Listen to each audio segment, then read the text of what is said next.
पुनश्चक्रौ च नित्ये च तथा मानापमाने श्रुतौ संस्कृतदुःखेषु समस्संगविवरन्तः या श्लोकाध्यायीचा आपण विचार करतो अरुमित्रिवैसा तैसा अर्जुना जया भाव ऐसा मानापमानी सैसा होती जाणे। भगवान सिद्धेश्वराच्या आश्रमात श्री रुक्मिणी पांडुरंगाच्या चरणाजवळ बसून श्री सद्गुरु ज्ञानेश्वर महाराज, श्री जगद्गुरु तुकाराम महाराज, श्री संत एकनाथ महाराज यांच्या चरण सानिध्यात आपण सर्वजण मिळून ज्ञानेश्वरीच्या 12व्या अध्यायाच्या 18व्या श्लोकावर अर्थात 18व्या श्लोकावरच्या 201 ओळीवरचा विचार करू। वरची जी 2 ओळी आहेत 199 आणि 200 या 2 ओळीतून दृष्टांत दिला। ज्ञानी भक्त कसा असतो त्याला दृष्टांत दिला 2 ओळी। जो खांडावया घाल घाली का लावणी जाणीती, दोघा एकची सावली वृक्ष जैसा। एक जण आंब्याचं झाड लावतो, एक जण तोडतो। काय उदाहरण दिलं या ओळीतून? ज्ञानी महात्मा सम कसा असतो? एक जण झाड लावतो आणि एक तोडतो। झाड लावणाऱ्याला आंबे फळं देतो आणि तोडणाऱ्याला देत नाही, देतो। किंवा झाड लावणाऱ्याला सावली देतो आणि तोडणाऱ्याला सावली देत नाही, देतो। दोघा एकची सावली वृक्ष जैसा। जसं ते झाड दोघाला सारखी सावली का विषमता करते ते नाही करत। किती लक्षात ठेवा, माणसामध्ये, झाडामध्ये, पशुपक्ष्यामध्ये किती फरक आहे, तरी आपल्याला कळत नाही, आपण बोध घेत नाही। लक्षात ठेवा, झाडामध्ये प्राण नाही का? आहे। झाडामध्ये परमात्मा नाही का? आहे ना। आपल्यातही आहे, त्यांच्यातही आहे, पण त्यांच्यामध्ये किती समत्व आहे आणि आपल्यात किती विषमता खच्चून भरलेली आहे। खच्चून मी माझे आणि तुझे हे टाकी परते ओझे असं म्हटलं। जोपर्यंत ही विषमता जात नाही तोपर्यंत सुधारणा मानवामध्ये होणं शक्य नाही। विषमता गेली पाहिजे, एकत्व कळलं पाहिजे। विषमता कशाने जाईल? सर्व ठिकाणी एक परमात्मा आहे असं ज्ञान झाल्यावर विषमता जाईल। मग सर्व ठिकाणी एक परमात्मा आहे असं ज्ञान कशाने होईल? मी काय सांगितलं तुम्हाला? मनुष्याच्या ठिकाणची विषमता वाढती आहे का कमी पडती आहे? वाढती। का? त्याचं कारण मानवाच्या ठिकाणी आसुरी भाव वाढत जातो। आसुरी भाव वाढत, कारण त्यांचा आहारच आसुरी आहे। मग तुम्ही जसं अन्न खाल तशी तुम्हाला बुद्धी। तुम्ही जर सात्विक अन्न खाल्लं तर नक्की सात्विक बुद्धी होईल, आणि राजसी आहार घेतला तर राजसी आहार, त्याचं मला पाहिजे, याचं मला पाहिजे, त्याचं मला पाहिजे, राजसी वृत्ती निर्माण होते। आणि तामसी आहार घेतला तर आसुरी भाव निर्माण, अशी सध्याची काळातली परिस्थिती आहे. आसुरी प्रकृती, आसुरी प्रवृत्ती, आसुरी तत्व वाढत चाललं मानवाच्या ठिकाणी. म्हणून मनुष्याला समाधान नाही, सुख नाही, शांती नाही. कशामुळे? आसुरी भाव वाढत चालला. त्याच्या ठिकाणी अज्ञान आहे जेव्हा मानवाच्या ठिकाणी.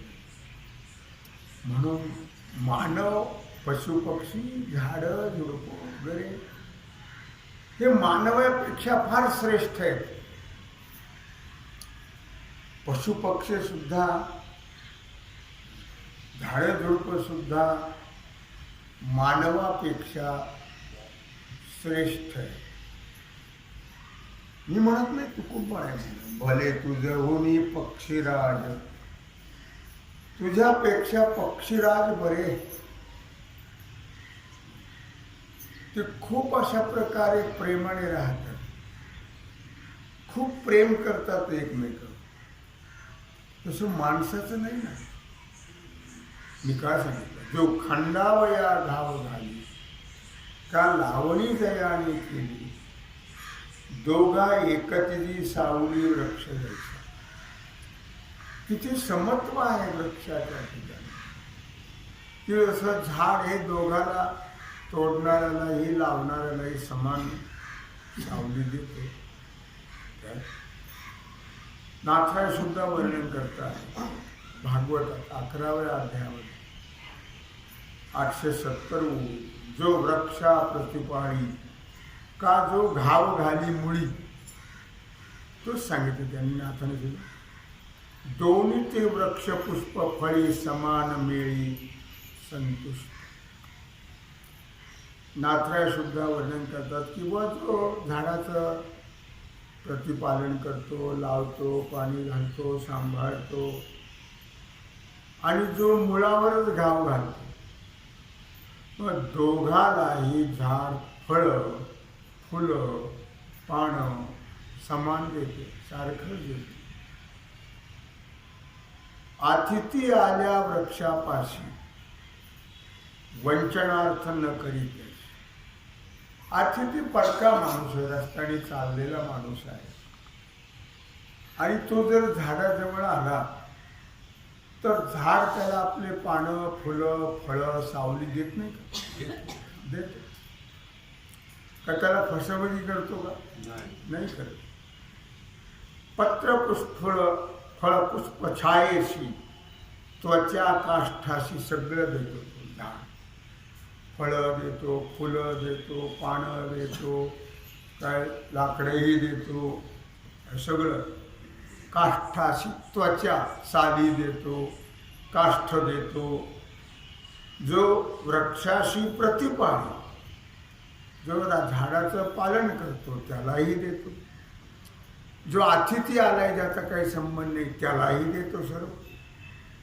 वृक्ष जसा अजिबात कुठल्याही प्रकारचा भेदाभेद करत नाही. हो नाही. जो वृक्षाची प्रतिपाळिका, जो घाव घाली मुळी, दोघाशी सममेळी पुष्पी फळी संतुष्टी. दोघांनाही तो वृक्ष समान संतुष्टता देतो. ज्ञानेश्वर महाराज सुद्धा वर्णन करतात 16व्या अध्यायात 86 ओळी. पत्रपुष्प छाया फळे मुळे धनंजया, वाटेचा न चुके आलिया वृक्ष जैसा. फळ, पत्र, पुष्प, छाया. पत्र पान, पुष्प फळ, छाया सावली, फळ मुळ. अर्जुना, वाटेचा न चुके आलिया. जरी वाटसरू आला तरी त्याला हे सर्व ते झाड देत. काय? वृक्ष जैसा. नातरी इक्षदंडू पाळीतया गोडू गाळितया कडो नोहेची गेली. ऊसाचं उदाहरण. ना तरी इक्षुदंडू, इक्षु म्हणजे ऊस. ऊस हा पाणी घालून वाढवणारालाही गोड रस देतो आणि जो चरखात घालून त्याला पिळतो त्याला कडू देतो नाही, त्याला सुद्धा तो गोडच रस देतो. आलं लक्षामध्ये? नाथाने अशीच एक समानार्थ ओवी घातलेली आहे. बहुतेक नाथ भागवतातल्या ओव्या, माऊलीच्या ओव्या पुष्कळ ठिकाणी समानार्थाच्या आहे. ऊस गोडी त्या गोड भारी, ऊस मोडी त्या गोड भारी, छेदितो रस गोड करी, पिळलिया आळलिया वरी, स्वादाची थोरी अपकार्या देत. विचार करा तुम्ही आता. ऊस तोडणारा हा उपकारक आहे का अपकारक आहे? ऊस जो तोडतो तो उपकारक आहे का अपकारक आहे? तोडणारा अपकारक आहे, उपकारक कसा असेल? पण लावणारा, पाणी घालणारा आपण त्याला उपकारक म्हणू. परंतु जो तोडतो आहे, जो चरखात घालून पिळतो आहे, जो अग्नीवर ठेवून आळवतो आहे, गुळ करतो आहे, या सगळ्याला तो ऊस काही अपकार करणारे, काही उपकार करणारे आहेत. म्हणजे लावणारे, पाणी घालणारे उपकार करणारे आहेत आणि जी चरखात घालतात, पिळतात, त्याचं गुळ करतात, ही अपकारी का उपकारी? पण सगळ्याला गोडी सारखीच असते. कळलं? त्याप्रमाणे ज्ञानी महात्मा असतो. अरे मित्रे जैसा अर्जुना जया भाव ऐसा, मानापमानी सैसा होतो जाय. अर्जुना त्याप्रमाणे शत्रू आणि मित्र. अरी म्हणजे शत्रू आणि मित्र. शत्रू आणि मित्र या दोघांच्या ठिकाणी ज्याचा भाव समान आहे. कळलं? शत्रू आला तरी तोच भाव, मित्र आला तरी तोच, तेच प्रेम. शत्रू आला तरी तेच प्रेम. मी ते ज्ञानेश्वर महाराजांची मालिका सध्या चालू आहे बघा. 3 ते 3.5 असते.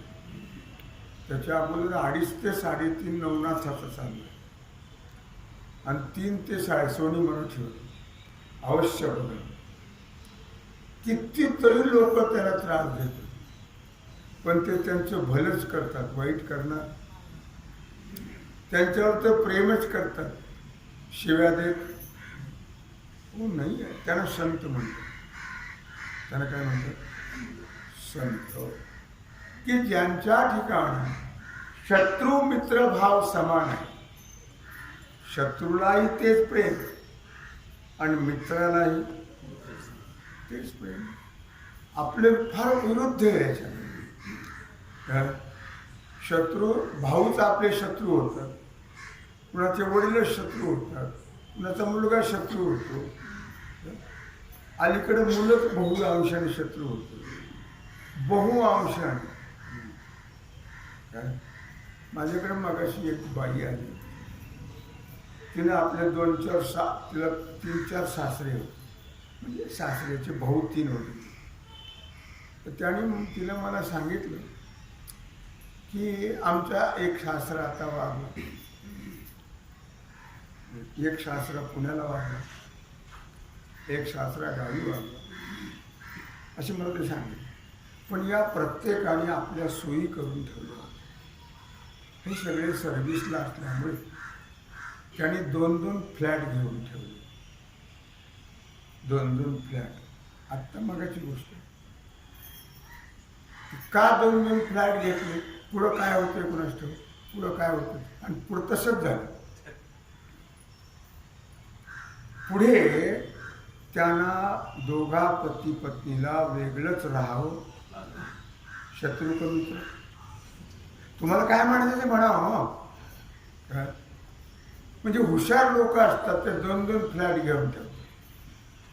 हुशार म्हणा, पैशावाले म्हणा, काय म्हणायचं ते म्हणत नाही, पण ते अशी सोय अगोदरच करून ठेवतात. ते म्हणले आमच्या प्रत्येक सासऱ्याने हेच केलं आणि शेवटी त्यांना वेगळंच राहावं, शेवटी वेगळंच राहावं लागलं. त्याचा अर्थ काय होतो तुम्ही बघून घ्या.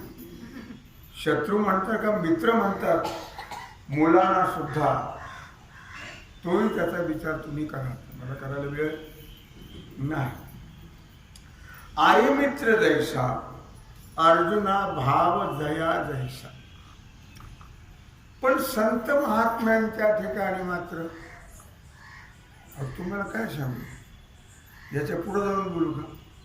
याच्या पुढे जाऊन बोलतो. नाथरायाने एक मुलगा आणि एक मुलगी होती. नाथरायाच्या मुलाचं नाव, मला मुलीचं नाव लक्षात नाही माहिती, मुलाचं नाव होतं हरिपंडित. हरिपंडिताला नाथाचा व्यवसाय आवडत नव्हता. विचार करण्यासारखी गोष्ट आहे. आपण म्हणतो बाप तसा बेटा आणि कुंभार तसा लोटा, आहे चुकीची गोष्ट आहे. त्यांचे त्यांचे संस्कार, त्यांचे त्यांचे कर्म, त्याप्रमाणे ते घडत राहत. नाथरायाला सोडून हरिपंडित कित्येक दिवस तो काशीला राहायला जाऊ, काशीलाच राहायला जाऊ. पटत नाही आपल्याला बापाचं. काय दुर्दैव आहे. नाथासारखे वडील ज्याला लाभले, आपल्यासारख्याने खूप समाधान मानावं. लक्षात ठेवा, नाथासारखे वडील ज्याला लाभले तो हरिपंडित, आणि तो जाऊन काशीला राहिला. कित्येक वर्ष राहिला काशी. शेवटी नाथाने त्याला विनंती केली. कोणी? नाथाने त्याला आणलं, पैठणला आणलं तरी भावना नाहीच. आणलं तरी एका बाईने प्रतिज्ञा केली. नमस्केला काय म्हणायचं म्हणा. ती म्हटली मी 1000 पात्र जीव घाली. प्रतिज्ञा केली पण गरिबी. प्रतिज्ञा केली पण गरिबी ना, कुठं करणं होते. काय करावं काय करावं, वय होत चाललं. संपल्यावर काय उपयोग त्याचा, प्रतिज्ञा फुकट जाईल.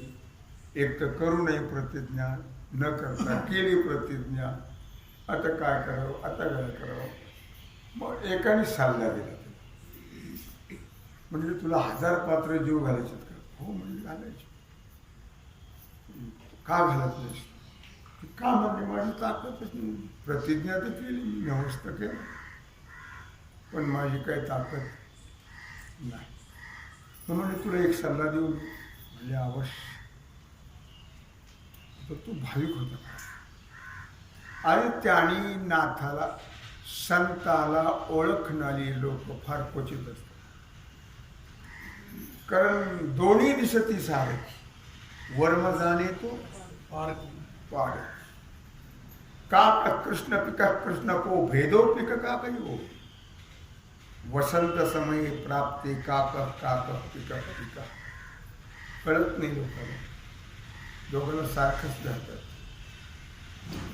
तू नाथाला जीव जर घातलंस ना, तर 1000 पात्र जीव घालण्याचं तुला पुण्य लागेल.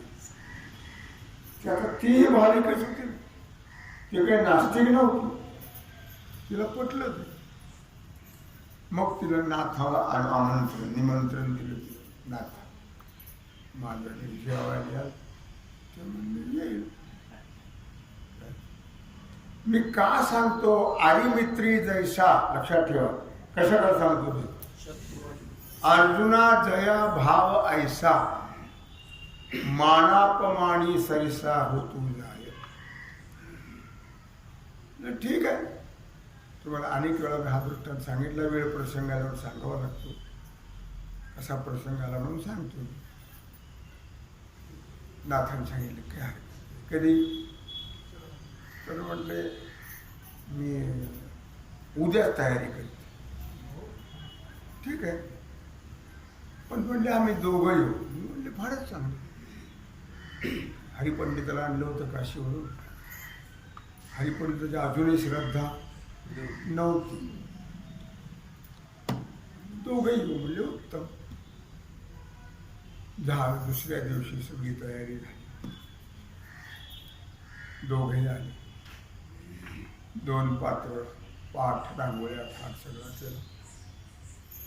जेवायला बसले. जेवले. जेवण झाल्यानंतर नाथाने आपली पत्रवाळी उचलायला सुरुवात केली. ती म्हटली अहो पत्रवाळी उचलायची नाही. हरिपंडित म्हटलं तू नको बाई उचलू, मी उचलतो. तर काय सद्बुद्धी आली पण सद्बुद्धी का दुर्बुद्धी? सद्बुद्धी निर्माण झाली. काय मी काल का परवा तुम्हाला सांगितलं, मुलालाही बाप कळत नाही, बापालाही मुलगा कळत नाही. ब्रह्मदेवाचे उदाहरण सांगितलं तुम्हाला. कळलं नाही? कळत. अतिपरिचयात आवडणे भावना नसते, प्रेम श्रद्धा नसते. मग झालं. नाथानी पत्रवाळी उचलली.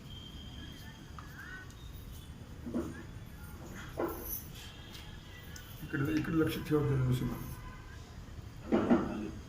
मला कळलंच नाही काय.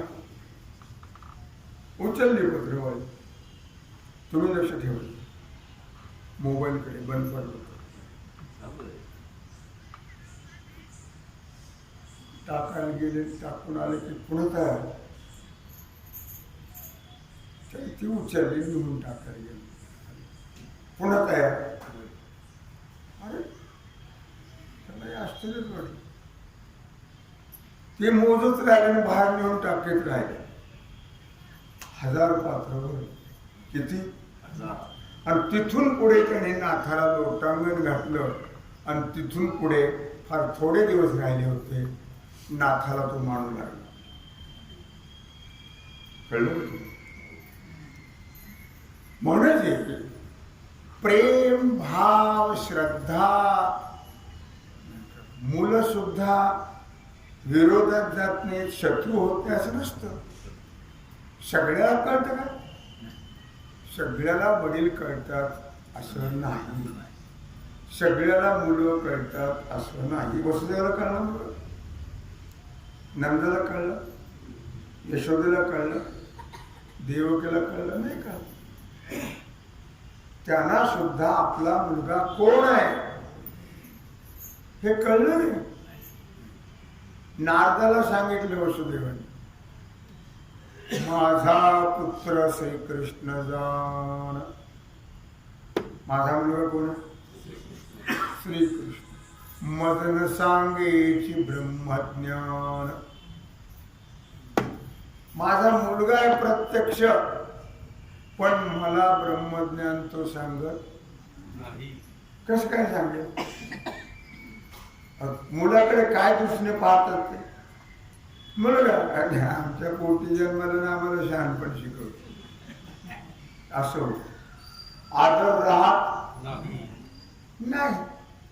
मुद्दा माझा असा चाललेला आहे की संत जरी असले, महात्मा जरी असला, तरी त्यांची आप्त जे आहेत, त्यांच्या घरचे जे आहेत, ते त्यांचे मित्रच असतात अशातला भाग नाही. जिजाबाईचे प्रेम खूप होतं महाराजावर, पण विरोध होताच की नाही? विरोध होता. माऊली वर्णन करत आहेत, महात्मा, ज्ञानी महात्मा. आणि भगवान अर्जुनाला सांगतात, अर्जुना आर्यमित्री जैसा, जया भाव ऐसा, मानापमानी सरिसा होतू जाय. त्याप्रमाणे आता दोन उदाहरण दिले आपल्याला. एक झाडाचं दिलं, एक ऊसाचं दिलं. ज्याप्रमाणे हे झाड आणि ऊस लावणाराला, तोडणाराला, कापणाराला, जाळणाराला समान सावली देतात, फळं फुलं सर्व. त्यांच्या ठिकाणी हा तोडणारा आहे, हा लावणारा आहे असा भाव नसतो. त्याप्रमाणे महात्मा जो असतो तो शत्रू असो नाही तर मित्र असो, याच्याकरता आपल्याला संतांची उदाहरणं आहेतच माहिती. संत जे होऊन गेले, आमचे गुरुजी नेहमी म्हणायचे आपण फार भाग्यवान आहोत. तुकाराम महाराज, ज्ञानेश्वर महाराज, नामदेव राय, नाथराय यांच्यानंतर जन्माला आलो हे आपलं भाग्य आहे. का? त्या काळात जर आपण असतो तर आपली त्यांच्यावर भावना राहिली नसती. कळलं का तुम्ही? अर्थात म्हणून या ठिकाणी म्हटलं की त्यावेळी सगळ्या लोकांनी साधू संतांचं शत्रुत्वच केलं ना. तो गुरुबाचा काळ असो, सावतोबाचा काळ असो, चोखोबाचा काळ असो, सेना महाराजांचा काळ असो, तुकाराम महाराजांचा काळ असो, ज्ञानेश्वर महाराजांचा काळ असो, कोणाचाही काळ असो, त्या त्या काळामध्ये त्या त्या काळातले असणारे लोक, त्या लोकांनी त्यांच्यावर प्रेम केलं नाही, त्यांच्यावर श्रद्धा ठेवली नाही, त्यांच्याबद्दल आदरही उलट त्यांचा विरोध केला. संतांचा विरोध करू नये. संतांशी विरोध केला तर काय होतं महाराज सांगतात, संतांशी छळी कोण्याही प्रकारे त्यांचे नव्हे बरे उभय लोकी. कुठल्याही प्रकाराने जे साधूचा छळ करतात त्यांचं या लोकातही बरं होत नाही आणि परलोकातही बरं होत नाही. लक्षात. म्हणून म्हटलं या ठिकाणी आईमित्री जैसा अर्जुना जया भाव ऐसा. जरी साधू संताबरोबर लोकांनी शत्रुत्व केलं तर त्यांनी मात्र जे खळाची व्यंकटी सांडो तया सत्कर्मी रती वाढो भूता परस्परी पडो मैत्र जीवांची.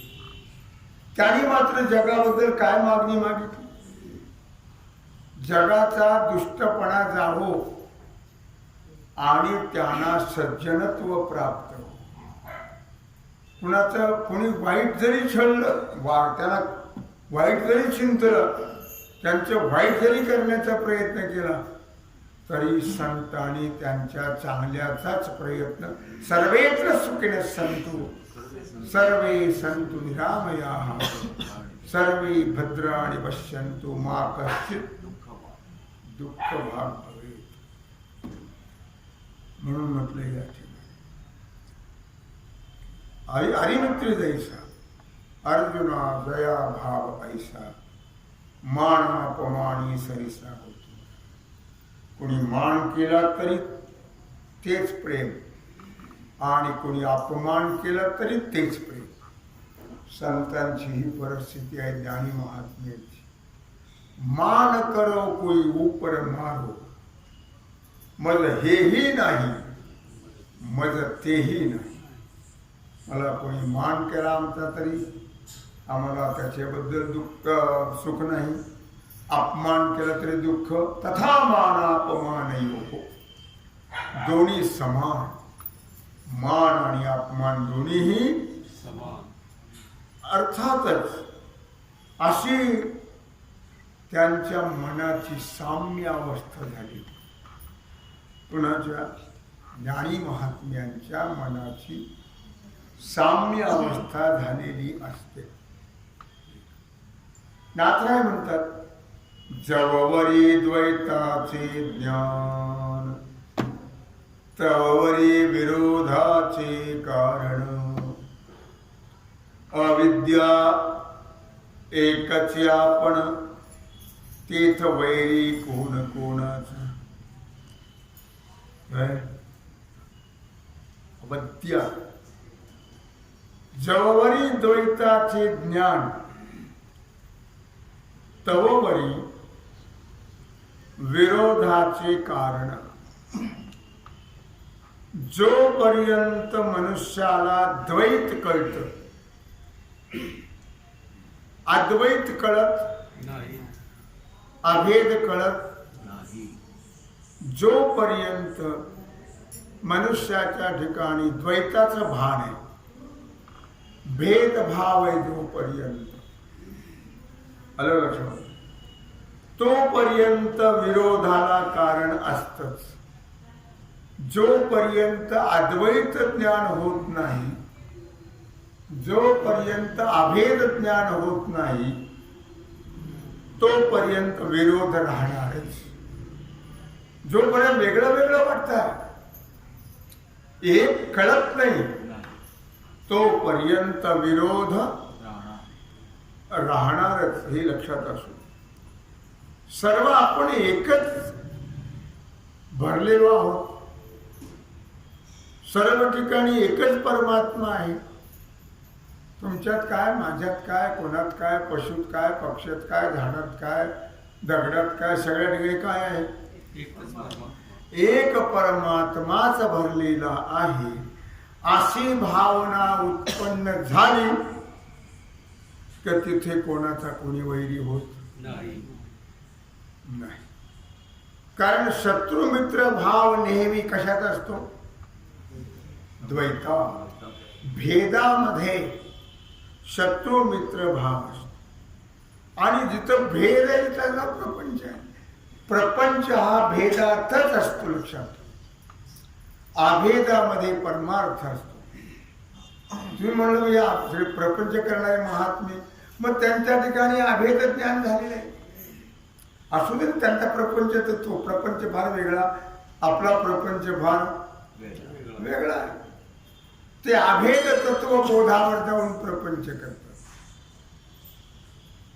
आणि तुम्ही आम्ही भेदात राहून प्रपंच करतो म्हणून त्यांना सुख दुःख देत नाही तो का तर अभेद बोधावर गेले आम्ही आणि आम्हाला अभेद ज्ञान नाही आहे हे सर्व आम्ही एकच आहोत असं ज्ञान आहे आम्हाला हो नाही आहे घरात 4 माणसं असले तरी आपण एक समजत नाही 4 तऱ्हेचे 4 प्रकारचे 4 सुनबाई वेगळी सासूबाई वेगळी नवरा वेगळा मुलगा वेगळा असं वेगळे वेगळे सगळं हे सगळं वेगळे आहेत का हा देहाच्या दृष्टीने वेगळे असते पण ते वेगळे नाही सर्वम खलुदम ब्रह्म नेह नानास्ति किंचन हे जर कळलं तर दुश्मनी वैरत्व राहील बाप लेखात राहणार नाही सासू सुनात राहणार नाही शेजाऱ्यात राहणार नाही भावा भावात राहणार नाही कारण गावागावात राहणार नाही कुठेच राहणार नाही सर्व रामराज्य झाल्याशिवाय राहणार नाही होईल का मला माहित नाही होईल का नाही पण जोपर्यंत ही स्थिती अद्वैत स्थिती जोपर्यंत प्राप्त होत नाही सर्व ठिकाणी एक परमात्मा आहे हे ज्ञान होत नाही तोपर्यंत हा भेद राहणार शत्रू मित्र भाव राहणार सुख दुःख राहणार कळलं हे राहणारच जोपर्यंत द्वैत जात नाही तोपर्यंत म्हणून म्हटलं या ठिकाणी जववरी द्वैताचे ज्ञान नाथराय 14व्या अध्यायात सांगतात 177 ओळी तववरी विरोधाचे कारण जोपर्यंत द्वैत आहे भेद आहे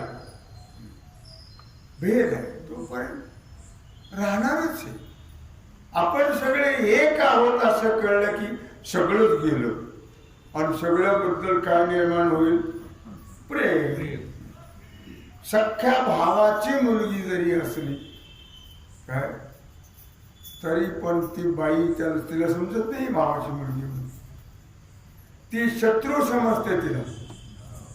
ती समजत नाही ही माझ्या भावाची मुलगी आहे, ही माझी सून नाही माझी मुलगी आहे. हे असं अनेक ठिकाणचे प्रश्न आहेत प्रकारचे.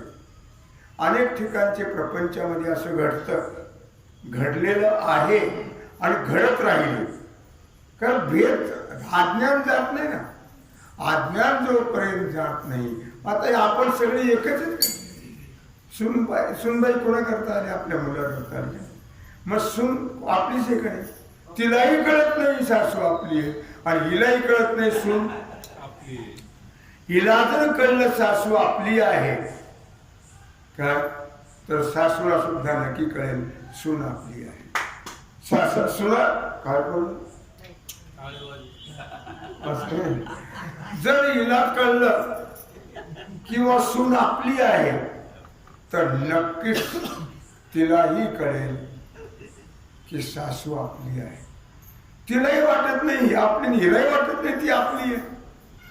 त्यामुळे प्रेम राहिलं नाही ना. त्यामुळे सगळं गोंधळ आणि जागरणच. आयुष्यभर प्रपंचामध्ये गोंधळ आणि जागरण हे चालू असतं सतत. हे कळत नाही ना. जोपर्यंत तुम्ही ज्ञानेश्वरी वाचत नाही, भागवत वाचत नाही, गाथा वाचत नाही, कळून घेत नाही तोपर्यंत या मानवी देहाचं महत्व, या मानवी देहाची सार्थकता तुम्हाला कळणार नाही. कळणार नाही. लक्षात ठेवा. म्हणून हे वैरत्व जे घराघरात निर्माण होतं नाही का, घराघरात गल्ली गल्लीत गावागावात, त्याचं कारण भेद. तो भेद गेला पाहिजे. सगळे आपलंच हे आपलं कळलं पाहिजे. हे विश्वची माझे ऐशी मती जया किंबहुना चराचर आपण. मी तुम्हाला परवा सांगितलं होतं ज्ञानेश्वर महाराजाला एकाने विचारलं तुमचं गाव नेवासा. आता नेवासाला राहिले महाराज. ज्ञानेश्वरीचा जन्म तिथं झाला काय? आळंदीला आई बाप होते. पहिले आपेगावला त्यांचा जन्म झालेला आहे. मग त्यांना विचारलं तुमचं गाव तरी एक सांगा कोणतं तरी. आपेगाव आहे का आळंदी आहे का नेवासा आहे का? त्यांनी सांगितलं हे विश्वाची माझी ऐशी मती जयाची स्थिर किंबहुना चराचर आपण. ही भावना जोपर्यंत निर्माण होत नाही तोपर्यंत भेद संपत नाही. भेद संपत नाही तोपर्यंत घराघरातली भांडणं संपणार. लक्षात ठेवा. जोपर्यंत तुम्ही नामस्मरण करत नाही सतत तोपर्यंत तुमच्या अंतःकरणातले भेद, अंतःकरणातलं अज्ञान, अंतःकरणातला शत्रुमित्र भाव जाणार नाही. तुम्ही नामस्मरण प्रेमाने सतत करत राहा. नक्की चित्त शुद्ध झाल्याशिवाय राहणार नाही. आणि चित्त शुद्ध करे शत्रू मित्र होती. चित्त शुद्ध करी शत्रू मित्र होती. व्याघ्रण खाती सर्पतया. चित्त शुद्ध झालं पाहिजे. महात्म्यांचं चित्त शुद्ध झालेलं आहे. त्यांच्या ठिकाणचा भेद गेलेला आहे. त्यांना अभेद ज्ञान झालेलं आहे. म्हणून अरिमित्री जैसा अर्जुना दया भावाईसा मानापमानी सरिसा उतुजाय असं ज्ञानेश्वर महाराज या ठिकाणी वर्णन करता आहे. तेव्हा झालेली सेवा भगवत चरणी समर्पित करून राहिलेला जो सेवेचा भाग आहे तो आपण पुंडलिक